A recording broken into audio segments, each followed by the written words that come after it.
Welcome to the Triple J Sports Podcast. I'm your host, Phil Rasmussen, back with another episode, episode 5, and what will be a two-part episode for episodes 5 and 6 with head men's basketball coach at Chico State University, Coach Clink. I've had the fortune of both playing for and working for Coach Clink in my lifetime, and he's made a tremendous impact on me as both a person, as a player, and as a leader. And the way that he operates, the integrity, the genuine nature with which he carries himself and invests in the relationships with the guys around him are a reflection of what it is to be a real, true, and impactful leader. There's a couple things that I wanted to point out in my introduction today that I think are really important about Coach Clink. While he's one of the most winningest coaches in NCAA history with a 65% winning percentage over 17 years, and he's produced tremendous amounts of players with successful careers, including 11 All-West region players, 4 All-Americans that have come in and developed and grown into the types of players that win those accolades. He's been a CC2A Coach of the Year 3 separate times. He's made 12 postseason appearances, including 8 NCAA Tournament appearances, 3 of which led to Elite 8 appearances, and he's won multiple conference titles at the Division II level. And he's been so consistent in producing wins versus losses that it can easily be overshadowed that his emphasis and his focus is on the process and creating men of character and integrity and really investing in the relationships with his guys. That is what actually produces the culture, which is a winning culture, but it is founded and grounded in the type of leadership and priorities that he exemplifies on a daily basis. And as someone that's worked for him and has seen firsthand the types of things he does to help his guys, as well as a guy that's played for him and specifically had a direct impact on my life. It is really awesome to be able to share this with you, so I hope you all enjoy the episode.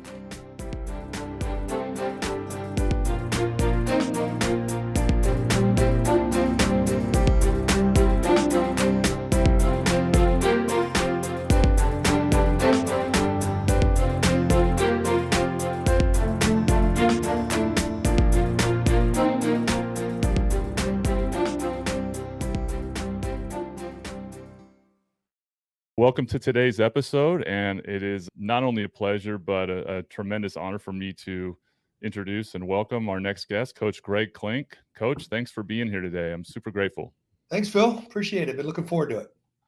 Absolutely. I know we've been talking about it, and I know with how many different individuals and kids you lead on a daily basis, along with being a husband and father of 3 rowdy boys. I guess they're men now, right? Yeah. I'm actually in the process of planning my twins' 21st birthday this month. So, oh my goodness. Yeah, we're going up to Tahoe for a couple of days. They turned 21. I have twin boys. I have 3 boys. My oldest 2, as you know, are twins, fraternal twins, and they turned 21 on July 16th. So that's my latest dad duty, is trying to plan a 21st getaway to South Lake Tahoe. So that's what we got coming up. That's crazy, because I don't think I knew this till right now, but my oldest daughter's birthday is July 16th. So they share a birthday. That's kind of crazy. What's the plan? Are you going to play some cards? Are you going to take them? What's in the agenda for the 21st? I gotta map out the details, but so in their group of friends, they're the first ones to turn 21. So they don't really have buddies that are going along. So I think I have myself, them, Justin and Tyler are their names, as you know. And then I've got 7 of my buddies that I've known forever, that have watched my kids grow up, that are going to meet us in Tahoe. So we've got a house in Tahoe for 2 nights. So they're going to hang out with their dad and some of my buddies. So it'll be good. That's actually awesome, right? If all their friends had turned, they'd probably be more inclined to want to run off and do something, in Vegas or something where they're with their buddies, but you get the dad time. That's awesome. Yeah, so we're looking forward to it. It'll be good. So that's what I've been working on. Very cool. And you're in the summertime months of approaching your 17th season now as head coach at Chico State. So much has changed. What are you up to right now in the July month? Yeah, we just got done with camps earlier this month. We had a youth camp earlier this month, teen camp, and now it's just kind of quiet. Usually late June and July are some of the best times for me. There's still some work to be done, but it's quiet. Division II, I know you know this, but maybe some of the listeners don't. Division II, we're not allowed to do anything with our team. We can't practice. They could work out with our strength coach if they're in town, but there's no basketball workouts. There's no basketball practice. So it's a great time where we can kind of get away and do some things and take it easy. And there's still some recruiting to be done and camps like that. But this is kind of my favorite time of the year. And we'll do some camping. My youngest son will be a freshman down at Cal Poly, San Luis Obispo. So my wife and I have a couple trips planned to get down there in the late summer and early fall. So yeah, things are good. Enjoying the summer, trying to stay out of the heat. Stay out of the heat and recharge the battery for another long season run, which perfect segue. So you know this, and we've talked about it, being one of the individuals who impacted me as a young man and player as much as anybody. And I don't know if you actually know this, but part of the Triple J Studios and the slogan that goes underneath it involves having the first and last initials of all the coaches that affected me. So the G and the C that you see in there, that is for you, my Yeah, friend. when you started this deal, we had a conversation. You told me about that. And it's just such an honor. I obviously had a tremendous experience coaching you and a bunch of your teammates at UC Davis. I mean, that was some of the greatest memories I've ever had. So I appreciate it, buddy. I appreciate the fact that I had an impact on you, but you also had an impact on me. And then to have you come up here and coach with me for a short time was truly an honor and a great time as well. So I appreciate you.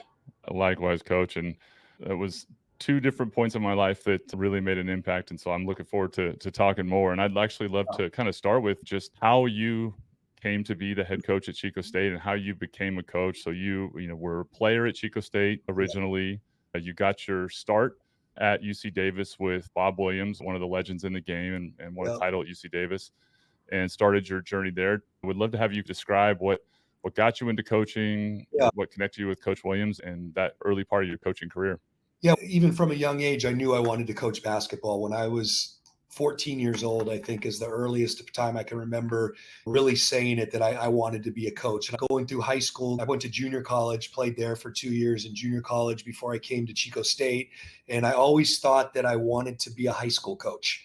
And so when I got to Chico State, I majored in physical education, played basketball here for 2 years under Puck Smith, who was and still is one of my mentors. And it wasn't until maybe my senior year where I realized that I wanted to get into college coaching. I had already applied for the teaching credential program here at Chico State. So as soon as I got done playing and graduated, I did a year of grad school in the teaching credential program, got my single subject teaching credential. But I knew by that time that I wanted to try coaching at the college level. So I got my teaching credential done. I spent another year as a grad assistant at Chico State, getting my master's degree. And then I was fortunate enough, one of the best opportunities I ever had in this profession was I got hooked up with Coach Williams at UC Davis.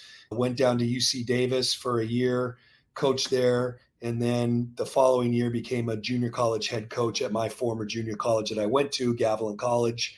I was there for about 9 months, probably learned more in that 9 months, coaching, leading, how to be organized. It was a hard year, but a tremendous experience. Coach Williams, that same year, I'm at Gavilan College, wins the Division II national championship at UC Davis, and he gets the head coaching job at UC Santa Barbara. So after that 9 months as the head coach at Gavilan College, I went down to UC Santa Barbara, was the third assistant at UC Santa Barbara for 2 years. And at that time, the third assistant couldn't recruit at the Division I level. So this was 1998. So there were different rules than there are now. So I knew I wanted to get recruiting experience. So after those 2 years at UC Santa Barbara, the head assistant position came open at UC Davis, went there, coached for Brian Fogel for 3 years, and then Gary Stewart for 5 years. So I was there total 8 years, and then was fortunate enough when this job came open at Chico State in the spring of 2008. I got it and been here ever since. I've had a tremendous experience coaching here at Chico State. It was my dream job and place that I knew I would love to work at. I knew a community that I'd love to raise a family in. And so all of those dreams and aspirations have come true, probably even more so than I ever thought. I mean, it's been a tremendous experience. I've been able to coach some great teams, great guys, and it's been awesome. So that's where we are today, heading into year 17. So in total, you're starting to head towards the 30-year mark. 30th year of coaching. 30th. Yep, Okay, so just the got full done 30. writing. Yep. Yeah, just got done with my 30th year. I always tell people the seasons for me go slow. The seasons go slow, but the years go fast. And when I verbalize the fact that I've been here 16 years, it's amazing. I mean, amazing how quickly those 16 years have gone. I was talking obviously about planning my oldest son's 21st birthday. They were 5 years old when we moved to town, so we raised our three boys here. This is their home, our home. So yeah, it's been an incredible experience so far. That is really a shocker too, because I remember when they were born, and I remember being with you at Davis when they were born, Yep. and the shock of absorbing twins, and trying to juggle it. So that's crazy. One, I think with sports, right, it kind of goes in this situation where you're living in the moment and living in the process and living in the next thing and staying present. And so it is like a cyclical dynamic where at the end of each thing, you almost measure your years in your seasons. Oh And yeah. the picking up and paying attention for this time of year for you, right, where you get to take stock and slow things down a little bit. Yep. Yep. This is the time of the year for me. I play a lot of golf. I spend a lot of time with my wife. My kids are obviously older now, but in years past, taking them camping, doing things like that, spending time with them, coaching their teams when they were young when I could. But yeah, this is kind of the time of year that I enjoy. Obviously the seasons are gratifying and the work I do is gratifying, but I do enjoy the downtime too, for sure. We all need it. Well, I'll ask you just two of the people, right? Obviously, playing for Puck Smith, and then working for Bob Williams, and the mentoring and the lessons you learned.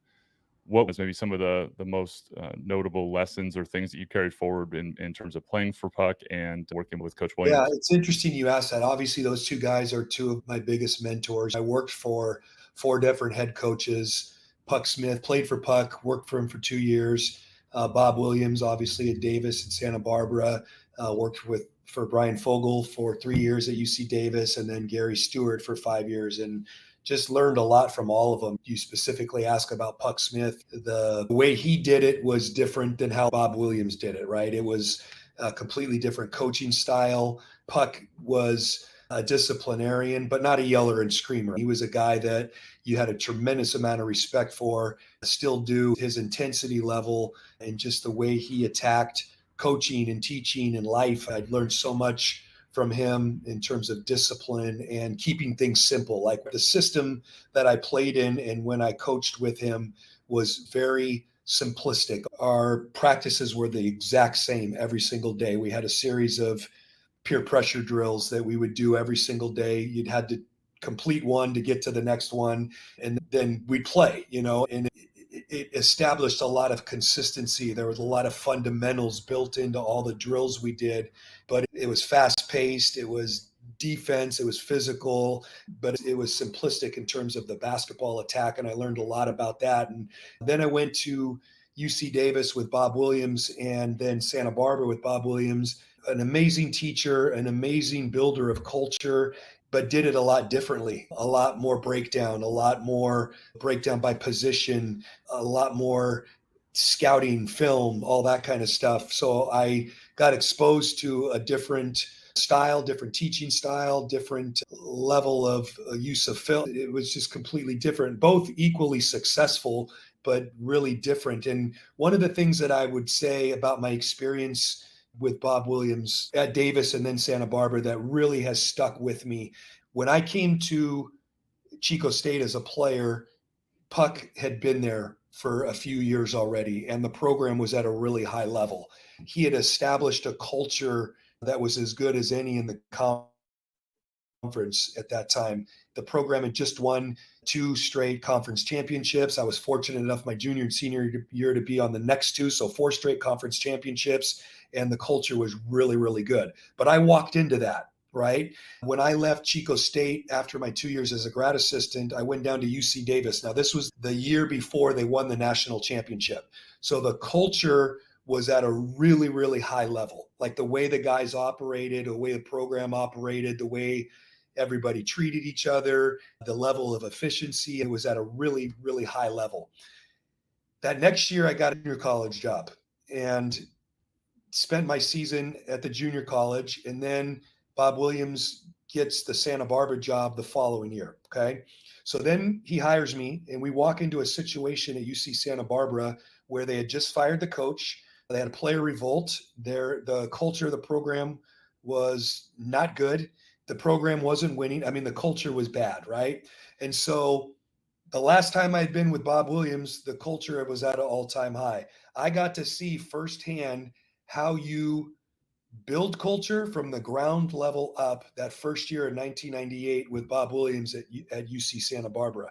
The level of stubbornness and discipline and that vision that you have to have. Bob Williams had a vision. He was going to turn, and he did, turn UC Santa Barbara into the same type of machine that he had built at UC Davis. And he had a vision of what that was going to look like. Well, nobody else knew the vision, right? I'd been with him at Davis, and so I had a taste of it, but had no idea how you establish that. The players didn't know, the coaches didn't know, the administrators that hired him didn't know, but he had this vision, and he went to war with everything from how the players were going to dress, how they treated each other, how hard they worked, how they conducted themselves in a way. I mean, this whole vision of what goes into building great culture, I got to see from the ground floor up. And it was hard. I mean, it was hard. He had to be stubborn. He had to be ferocious with it. But I learned a lot about that. And so you fast forward the 2 years I was there, I got to see how it got built from the ground up. My time back at UC Davis, working for two other coaches, had seen the things they did. And then when I took over the program at Chico State in 2008, the program was not in a great spot. So I had to implement and do a lot of the things that I saw Coach Williams do at UC Santa Barbara when I got the job here. When I played here and coached here, we won a lot of games and we had a great culture. And so I knew taking this job in 2008, it could be great, right? We could be good. But there was some things that needed to happen in order to build it back up. And I had a vision, spent 14 years as an assistant coach, 1 year as a junior college head coach, saw a lot of things that I knew I wanted to implement, saw a lot of things that I want to try this differently. And so having that vision and hiring good people and recruiting really good people was the key to really getting it going here. That's such a cool story. I don't think I've actually ever heard you talk about it like that. Well, and like, actually, yeah, let me, I don't mean to interrupt you, but please, let me no, like go for it. use you as an example, right? So you came and coached with me in year 4 of my tenure here. And that's really when we started to see and reap some of the benefits of building great culture. And when I got here in 2008, Gus Arginal, who you played with at UC Davis, was my assistant. And it was great to have him with me because he had been around me. I coached him for 4 years. We'd worked together for a year at UC Davis coaching, and he could see it. He knew what we wanted to accomplish, right? But nobody else did. The players that we had here had no idea who I was. So I had this vision and formulated this vision, but I talked about the stubbornness that you have to have of holding everybody accountable, how we practice, how we travel, how we dress, how we treat each other, how we conduct ourselves in the community, how we conduct ourselves at booster fund. I mean, there's so many things that go into this vision.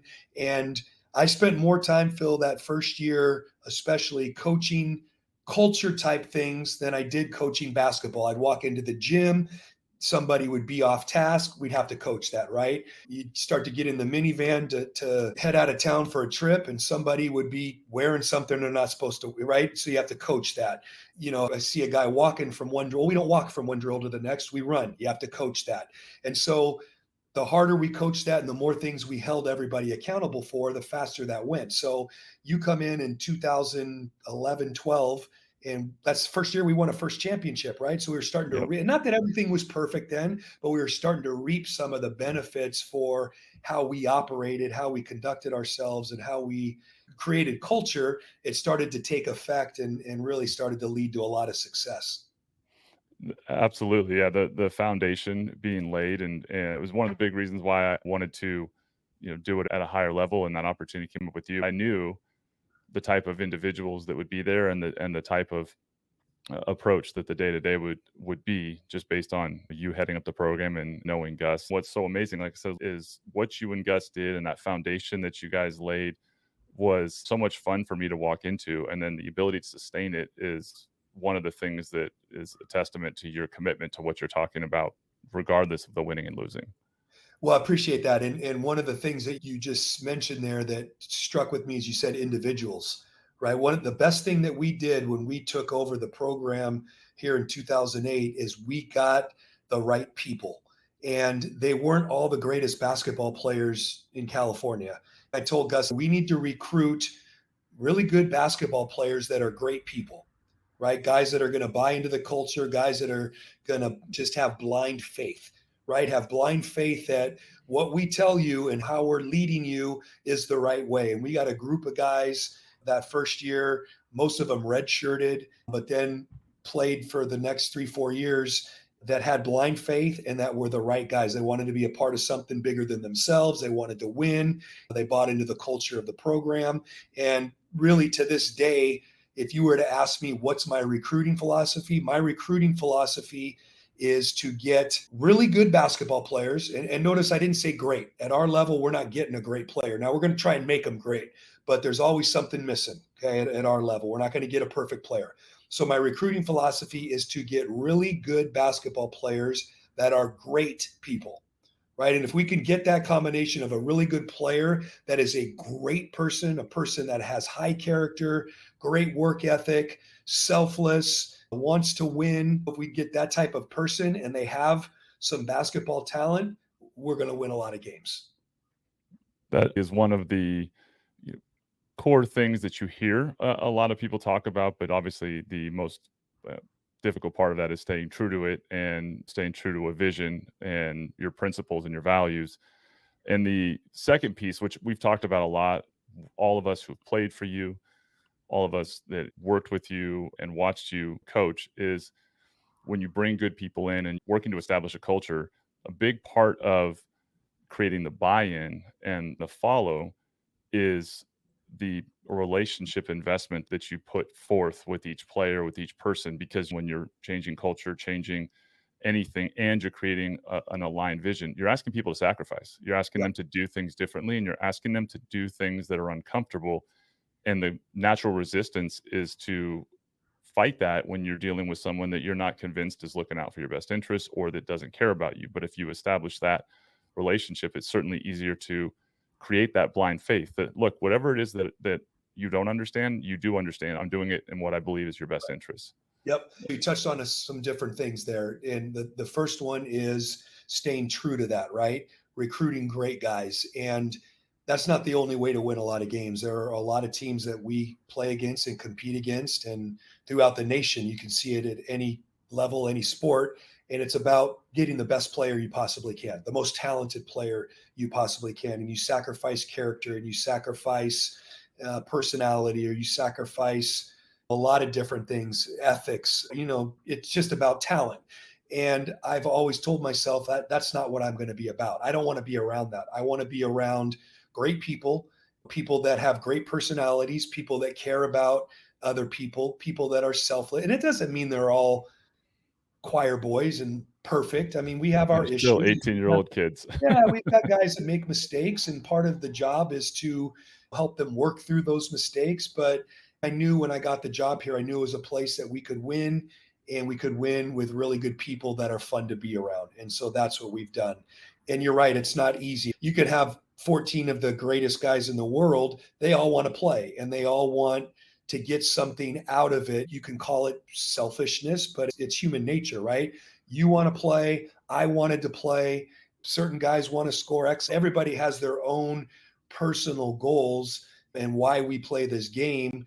But at the end of the day, as a coach, the job is to try and get those 12, 14 guys and get them to buy into a role and buy into a culture and a way of operating and creating habits, breaking bad habits, creating good ones. And so we try and do that from a team standpoint, but also as individuals. So it takes a lot of communication. It takes great relationship building. You've been around me. I'm intense, right? I can feel myself getting intense as we talk, but I'm not a guy that's going to yell and scream at you, right? I will get intense and I'll be demanding. But I think the area where I've been able to be most effective is in building relationships, having great relationships. You might not agree with your role. You might not agree with everything that I do. And I know that's a fact, but you can't honestly look me in the eye and tell me that I didn't care for you and didn't treat you well. Right. You might think I'm a bad guy because you didn't play and you think you should be playing and you're better than this guy, whatever. But you can't say that I didn't treat you good, because I love these guys. I care about them. I build great relationships with them. And that's really why I got into coaching. You know, I loved basketball as a kid and playing it and loved athletics and loved competing. But the reason I got into coaching is because I love to lead and I love to build relationships with guys like you when you're a player, coaches. That's the thing that really excites me. I love winning, but I think that the thing I'm good at and the thing that I enjoy most and get the most gratification from is the relationships that I get to build with these guys and have with a majority of them after they graduate and leave here. Yeah, you just hit on something that it's one of my memories from when I worked with you at Chico State.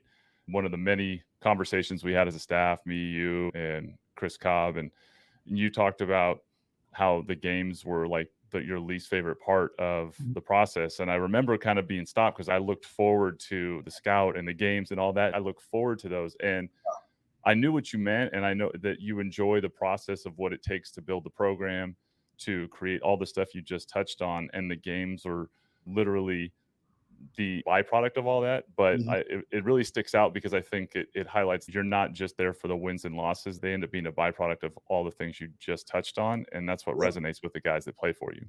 Well, and you used the word byproduct, right? I really believe, and a lot of coaches say this, but I really believe winning and losing is a byproduct of doing things the right way, getting the right guys. And obviously, you need to have talented people. You can't win without talent, but that goes into recruiting the right way, recruiting the right person, recruiting the right level, being a good evaluator of not only athleticism and skill set, but of character, practicing the right way, conducting yourself the right way, eating the right things, training the right way, lifting, you know, all those things that go into the process of being a champion and being good. And the winning is a byproduct of that.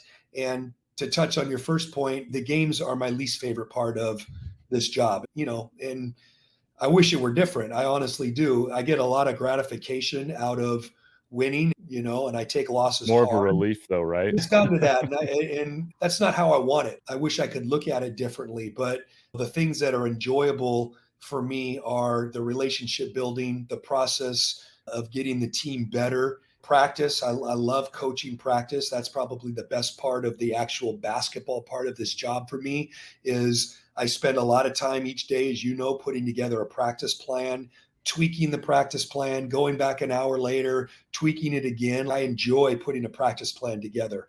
I enjoy executing a practice plan in practice. I get a lot of satisfaction when we practice well. The details of teaching, I enjoy that. But I've changed over the years. I still feel like I'm intense, but and you're going to probably laugh at this, but I've mellowed in the last few years. I was telling somebody the other day, I was talking to our strength coach in the weight room. I was in working out and he was there and he was asking me about how I handled winning and losing and all this and how I handled players. Some work harder than others. Some have more grit. They're different. And I told him I've learned to accept people, players for who they are and use our big guys sometimes as examples. Like I told you earlier in this conversation that we're never going to get a complete player at our level. There's always something missing. Well, over the years, we've had some really talented post players. And sometimes those guys, there's something missing. There's a fire or a level of intensity. And sometimes my assistants will say, well, if he would just work hard. And I'd say, well, he's 6'9" and 240 pounds and can score with either hand and shoot threes. If he worked hard, he wouldn't be here. Exactly. Right? If he had that competitive level, he wouldn't be here. So let's accept him for who he is. And let's try and pull some of that out of him and let's make him better because he has a lot of value, you know? And so my point with that is over the years, I've learned to accept that and I've become more relaxed. I don't lose my voice anymore in practice, Phil. I used to walk out of practice almost every day losing my voice because I would get all excited and yell and not in a bad way, but I've become more mellow. And the other thing, in terms of just accepting people for their strengths and their weaknesses, this is probably a bad analogy, but I compare it to like dog fighting, right? If you were going to start raising fighting dogs, right, you go out and get a pit bull, right? You wouldn't get a Labrador retriever. Okay. Well, I've coached some pit bulls in my day, right? But you can't have 12 pit bulls on the same team or it's chaos. So you need to Absolutely. have a Labrador retriever. You need to have a German Shepherd. They all have value. They all do different things. Now that Labrador retriever is not going to bite your head off. Okay. But you can get a lot of value out of them if you push the right buttons. So I don't know if that makes sense, but I think as my 100%. coaching career has gone on, I've become more compassionate. Early on in my coaching career here, I would wake up and it was go time, right? I'd get to the office and any little thing that happened, it was code red. Okay. Now I've learned to slow down. I've learned to evaluate situations before I act. I do that in practice. I have the ability to do that in games. So I guess you'd call it maturity, but it's been growth for me For to be sure. able to evolve as a human being and a coach. Well, one of the characteristics I think everybody that's ever been in your sphere, I would say, is that your humility and your willingness to constantly learn is evident in how you operate and makes it very easy to look at yourself the right way. Being around sometimes coaches and leaders that try to get off the aura that they've got it all figured out and they're perfect can, lead to a different response from guys. And you said several things that just made me grin thinking about one, the intensity piece. I actually felt more pressure working for you as an assistant to rally up my energy in that rah-rah way. Like, you knew me, I wasn't a rah-rah guy as a player, but when we were playing, it was like needing to give the guys the energy. So I used to have to go through a whole process just to get my, my like fake it till you make it energy up to Yeah. get the guys that. Oh, I fake it to make it many days. Yeah. Yep. Yeah. And so that resonates with me. And I will also say that you touched on maybe being more patient and accepting guys. Talked about this with so many people over the years, and I've implemented it into every aspect of my life in terms of leadership. When I got with you at Davis, I had just come off of what for me was probably the highest of highs in playing for Coach Tarkanian, where he was such a player's coach and so complimentary, and my confidence in my performance was at an all-time high. And then Mhm. I got knocked down really quickly by the new staff when Ray Lopes came. It just wasn't a fit. And so when I got to Davis with you, I had a very like stark contrast experience as a player that I wasn't mature enough to totally grasp yet, but it certainly Right. was shaping me into my future. And then similar experience, and Coach Stewart was not a pat you on the back guy by any stretch. And our relationship got extremely strong through a lot of that adversity. But I really left my career with this heavy emphasis on being positive with people and realizing that if you find a way to create belief versus tearing people down, you're always going to get the most. And it resonated with my own experience. And also, had coaches that were pretty hard, right, in terms of their Mhm. approach. So when I was working with you, I found myself kind of having one of those, like almost a split response to get on guys, but this growing maturity building about how to approach them. And I watched you so many times after our coaches meetings where we'd be very raw, real, like what our guys are doing. It would be unfiltered. And I'd be fired up, ready to go in and really get on the guys. And then I would watch you shift your whole tone and the demeanor and be maybe too nice or not being as rough on the guys. At times I thought they weren't hard enough, but what I was always so impressed by, and it just stuck with me, was you knew the guys and you knew how to talk to them, and they responded to how you delivered those messages all the time. And it was really evident when obviously we had a great first year, and it's a hallmark of your teams. Great first year, won the conference, go to the NCAA tournament. But the second year, we were struggling, and we went on a 9-game win streak to finish the year to have that run. And it didn't look like it was going to be that kind of season. And it was Right. during the losses where we had those moments, and it was the way you approached the guys and maintaining a positivity and focusing on the process that allowed them to not get, like most kids, stuck in the moment Yeah. of the negativity. And we turned it around, and it was really your leadership and your positive messaging surrounding that was so critical. And I've seen that in your records throughout your years. You maybe don't have a great record or where you want to be first part, second part of the year, but the finish of the year shows the development and the right, leadership. Yeah. Well, so a couple things jump out just talking about when we're not winning, right? When we're going through a rough patch, I think as a coach, you're frustrated. And so what do? Most coaches will go in and they'll jump the guys. And you're more doing that to get your own frustration out than you are doing anything to benefit your team. So I really feel like the times when you're winning, if you're on a 3 or 4 or 5 game win streak, those are the times when you have to be harder on the guys because you don't want them to Yep. get complacent. And those are the times when you're really having to break down details. And even when you're playing well, find little things that you can do better. And you coach them harder when you're winning. And I'm not saying you don't coach them hard when you're losing, but you got to be more compassionate. They don't want to lose. I mean, most people don't want to lose and they're frustrated too. So when you're going through those rough patches, if you're somebody that's just going to go in and yell and scream and throw temper tantrums and beat them down even more, one, they're not going to respond. Two, it's not doing them or you any good. So I think you have to check yourself sometimes because sometimes we do come out of the office when we're preparing practice and things aren't going well, or after a Thursday night game, you lose. How do you show up for that shoot around on Friday or that practice on Friday and get them rallied again? Right. And so you have to check yourself and you have to really critically think about what you're trying to get out of your team that day and how you're going to approach them.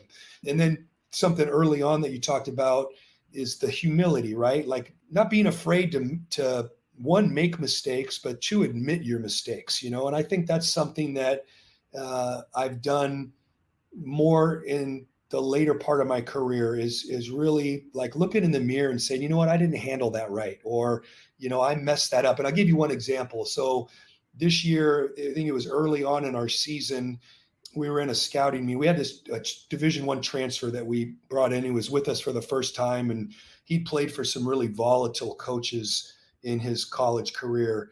And I don't know what the circumstance was or what the exact situation was, but I had said something in a scouting meeting or referenced a film, and I was wrong. Like my assistant said, "Coach, no, that's," and I said, "Oh, my fault. I messed that one up, guys." And I just naturally just said, "You know what? I screwed that up.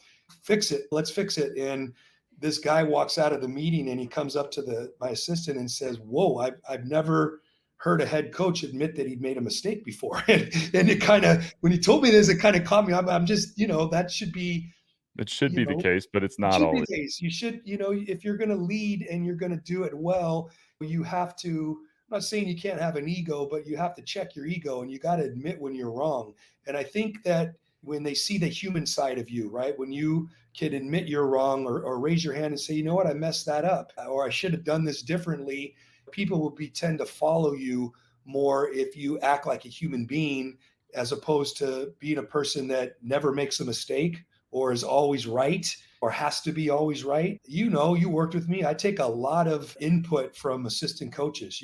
I'm no basketball genius by any means. Like I feel like I have a solid grasp of basketball and X's and O's, but there are many, many, many coaches at all levels that have better basketball IQs than me, right? I can admit that. Now, I know what my strengths are. I know what my weaknesses are. I feel like I play to my strengths. I feel like I hire people around me that can play to my weaknesses, but I'm no expert and I'll be the first one to admit it. But I'm constantly trying to learn. I'm constantly trying to get better, finding ways to not only improve my team, but my assistant coaches and everybody that's involved in the program.